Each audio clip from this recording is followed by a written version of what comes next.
अगर कोई मेहमान बनकर आए ना, या खुशी से हम लोग बिछ जाएंगे, लेकिन अगर कोई मैली आंख से मेरे मुल्क की तरफ देखेगा ना, फिर हम नहीं छोड़ेंगे। अगर हमें गुस्सा आ गया ना तुम्हारी ये बात सुन के कि तुम अम्मी पे गुस्सा करते हो, फिर तुम्हारा क्या होगा? पूरे पाकिस्तान को गुस्सा आ जाएगा।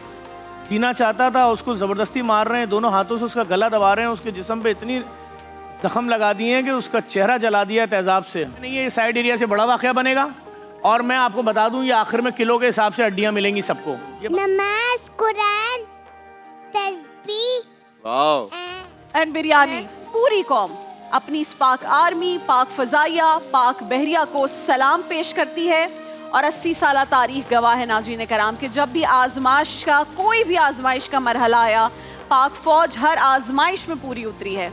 कोई भी बुरा वक्त आता है, जंगों की सूरत हाल तो एक तरफ है, लेकिन कौम की नजरें हमेशा फौज की तरफ ही उठती हैं। चाहे सैलाब आ जाए, फौज की तरफ देखा जाता है, जलजला आ जाए, फौज आगे आती है, कुदरती आफात में शहरियों को रेस्क्यू करना हो, पाक फौज खिदमत के लिए हाजिर होती है। और हमें यकीन है कि इस बार भी इंशाअल्लाह फौज आजमाइश पर पूरा उतरेगी।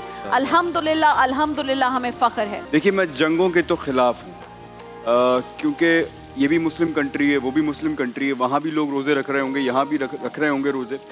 लेकिन अगर कोई मैली आंख से मेरे मुल्क की तरफ देखेगा ना, या जंग मुसल्लत करेगा, तो फिर हमें जवाब देना आता है। फिर हमें अपनी फौज पर पूरा भरोसा है।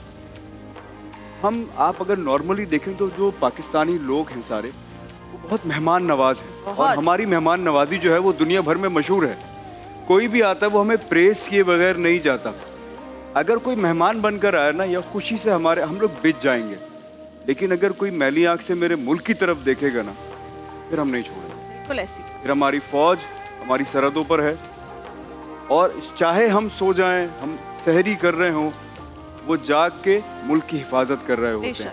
और जहाँ जहाँ जब भी मुल्क को ज़रूरत पड़ी है, इसमें कोई दो राय ही नहीं है, अगर सबसे पहले कोई आगे आया है तो वो मेरी फ़ौज है। खराज तहसीन पेश करता हूँ मैं अपनी तरफ से भी, अपने चैनल की तरफ से भी, अपनी फ़ौज को। और हम इंशाल्लाह आपके पीछे खड़े हैं। जब भी मुल्क को ज़रूरत पड़ेगी हमारी, तो मेरा नहीं ख्याल कि जितने भी हम मर्द हैं या औरतें हैं, सारी जितने पाकिस्तानी हैं, उनके जहन में कोई दूसरी बात भी आएगी इंशाल्लाह। उसकी क्या सवाल है शहरियार साहब के लिए? ये हमारा सवाल ये है कि मेरे दिल की धड़कन बढ़ जाती है और मुझे मौत का खौफ आता है।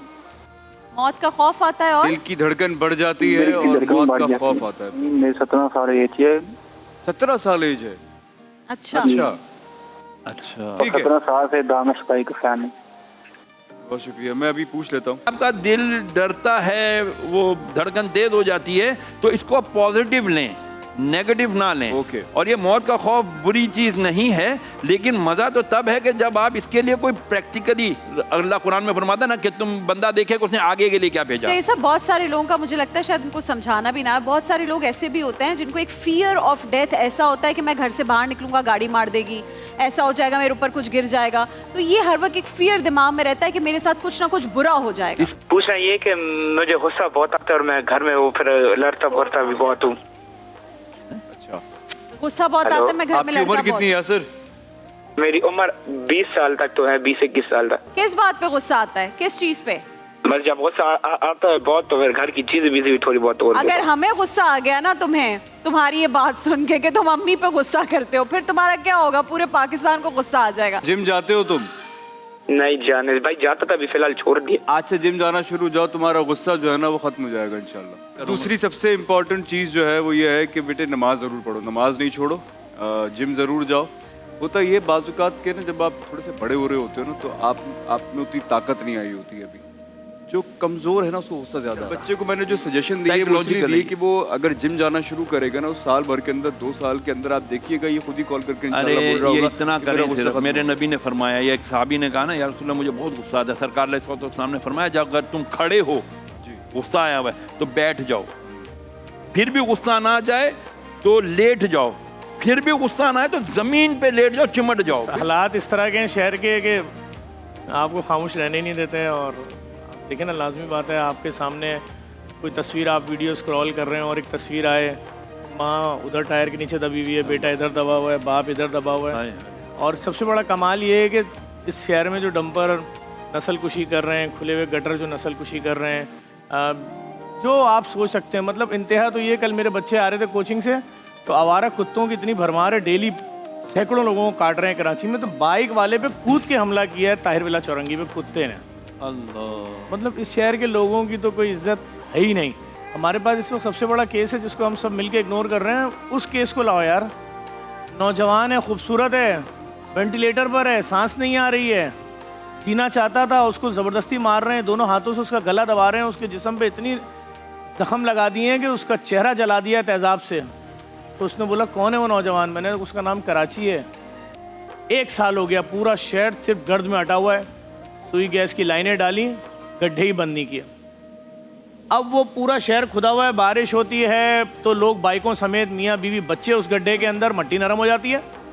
अच्छा, चूंकि वो मियाँ बीवी बच्चे जलील इसलिए हो रहे हैं क्योंकि वो कराची के हैं, इसलिए उनकी कोई इज्जत नहीं है, वो जलील हो रहे हैं, वो अंदर फंसे हुए हैं, लोग देख रहे हैं, किसी की बहन फंसी हुई है। वो जो ऊपर से लोग फैमिलीज वीडियो बना रही हैं, खिड़की बारीक सी खुली है, नहीं खुल रही उनसे, वो उसमें कह तो रहे हैं आप वहाँ कि हम बच जाएंगे। पहुंच गए थे ज़फर, हाँ मुझे हाँ, बताएं। मैं वो पहला आदमी था जिसने 1 घंटे बाद वीडियो बनाई और उसमें बोला कि जिस तरह से ये ऑपरेशन हो रहा है, धक्का लगा के ला रहे हो, फायर ब्रिगेड वापस जा रही है तो डीजल नहीं है, गाड़ी आ रही है तो पानी नहीं है। मैंने उसी वक्त कहा ये 3 लोगों के मरने का मामला नहीं है, एविडेंस मौजूद है, मेरे पेज पे वीडियो देख लें। मैंने कहा 3 का वाकया नहीं है, ये साइड एरिया से बड़ा वाकया बनेगा। और मैं आपको बता दूं, ये आखिर में किलो के हिसाब से हड्डियां मिलेंगी सबको। एक आदमी है, उसकी हाइट, उसका बेटा है जवान, 30 साल का कड़ियल जवान है, उसकी हाइट है 5'8", 6।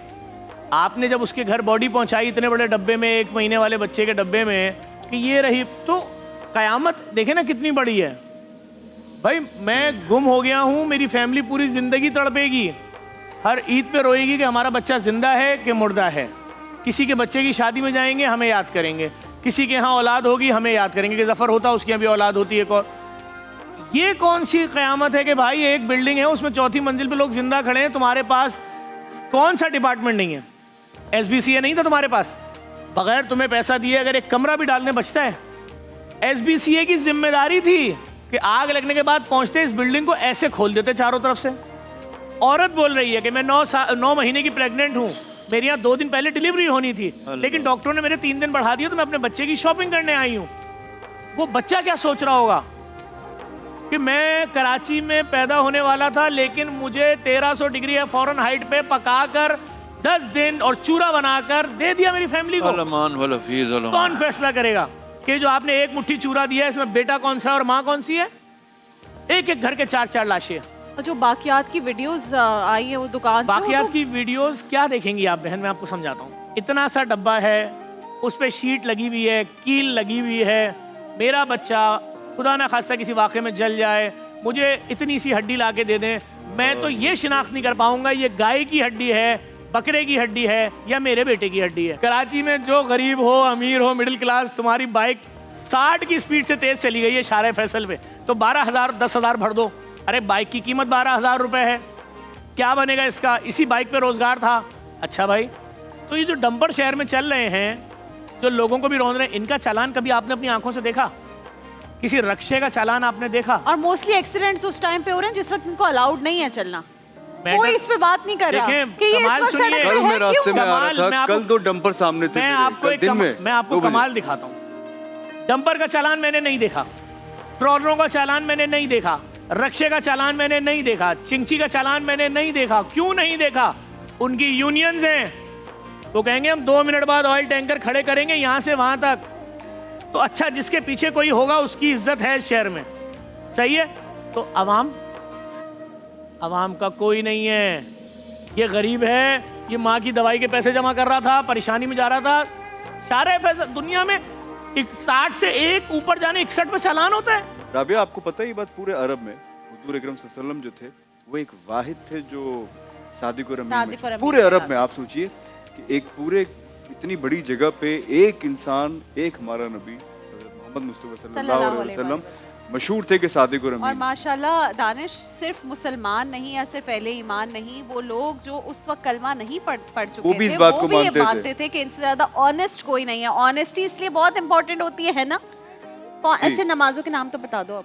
आप मुझे थाला चाहिए, आप मुझे दे दो, तो मैं पप्पी करने जाता हूँ। ये मुझे पप्पी करना चाहते हैं, यहाँ कर लें, यहाँ कर लें। Thank you. हाँ, नमाजों के नाम बताओ। फजर, आप कुछ नहीं बोल रहे हैं। ज़ोहर, इशा, ठीक है, ईशा भी होता है। change new clothes, biryani and change new clothes, biryani. biryani and अच्छा, ये वो पूरा बता रही स्केड्यूल हैं बताया दिन का। जुम्मे का ये हाँ स्केड्यूल जी, है। जुम्मे का Change new schedule। clothes। miswak, namaz, Quran, tasbih wow, and biryani. And again biryani. Biryani is very important. biryani. New clothes, तस्बीह, नमाज, कुरान, बिरयानी, ये जुम्मे की इंपॉर्टेंट चीजें पाकिस्तानियों की बता दी हैं। और हमारे घर में पुलाव। मिसवाक भी। बताओ बताओ बताओ। फजर, ज़ोहर, असर, मगरिब, इशा। शाबाश। रश्क फिर दोस्त बन जाए दुनिया मेरी, एक लुत्फ़े नजर मुझ पे भी या नबी, एक लुत्फ़े नजर मुझ पे भी या नबी, पास आए खुशी दूर हो जाए गम, पास आए खुशी दूर हो जाए गम, तुमको भेजा गया है करम के लिए या नबी, मुझ पे भी एक निगाहे करम, तुमको भेजा गया है करम के लिए।